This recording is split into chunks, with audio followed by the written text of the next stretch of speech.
Roccat's Vulcan II Max came out alongside the Vulcan II Mini, offering a full-size keyboard that is packed with features and, of course, RGB. The Max is a very eye-catching board with some super bright RGB that shines not only on the board, but also throughout the entire included wrist rest, which creates for a really cool aesthetic overall, especially for those of you that are RGB lovers. You can get the Max in either a black, like the one I have here today, or the white colorway, which I can only imagine that white colorway would only reflect even more of that light. Box contents are very simple. Besides getting the keyboard itself, you'll get a detachable palm rest and a quick start guide. The Vulcan II Max is rocking that same floating keycap design as its counterparts, with the primary difference, of course, just being the size factor. The Max gives you all your shortcuts, all your F-row, that number pad, along with media controls as well, and a volume knob which has a rubbery texture to it. The keycaps and switches are all sit on top of a nice anodized aluminum top plate, which definitely provides a lot of rigidity to the board, with the rest of the housing on the board being a plastic. But even with that, this thing is definitely solid as a rock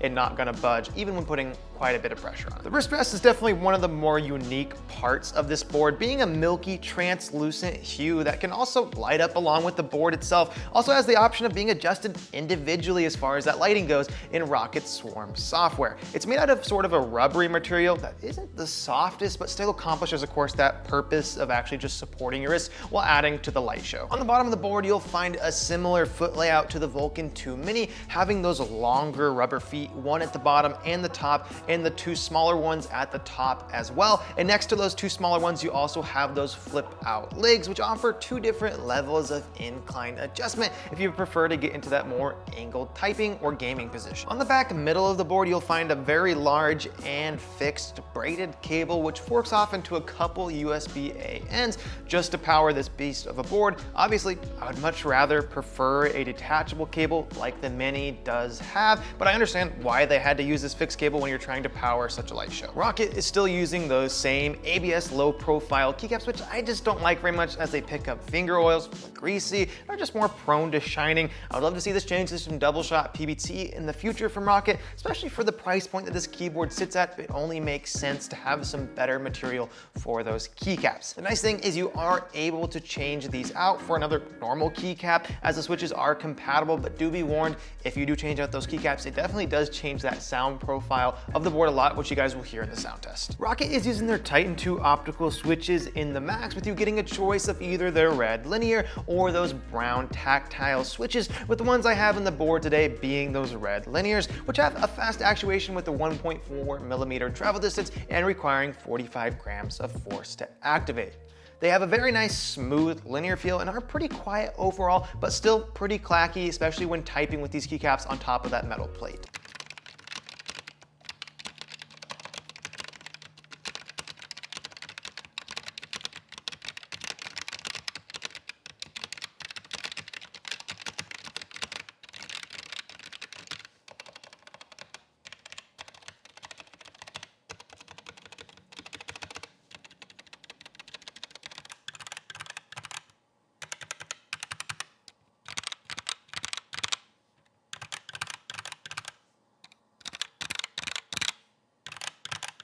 The features on this board are pretty sweet, but definitely one of the most defining characteristics of this board is just going to be that RGB glow, with Roccat using their new dual LEDs, which are able to achieve some really bright and smooth transitions between those different lighting effects and settings, which is all very highly customizable within that Swarm software, allowing you to go per key lighting adjustment, along with setting different sections to have different effects. Sadly, you can't adjust each side of that dual LED alone, but they are still utilized, of course, in just making the RGB effects look really smooth, and you can see the dual LEDs even more evidently when you hold down your function key and it shows you all those secondary functions as they light up. The software is not the most intuitive, but does get the job done, allowing you to set macros, smart key functions, which can be a cool extra feature, not something I personally take advantage of. With the Vulcan II Max coming in at $230, it's definitely not a budget board, and of course that's not the aim of it in the first place, but it definitely stands out in the way of looks with the RGB glow and a customization on that front, but it also backs up some of those looks with some brains with those features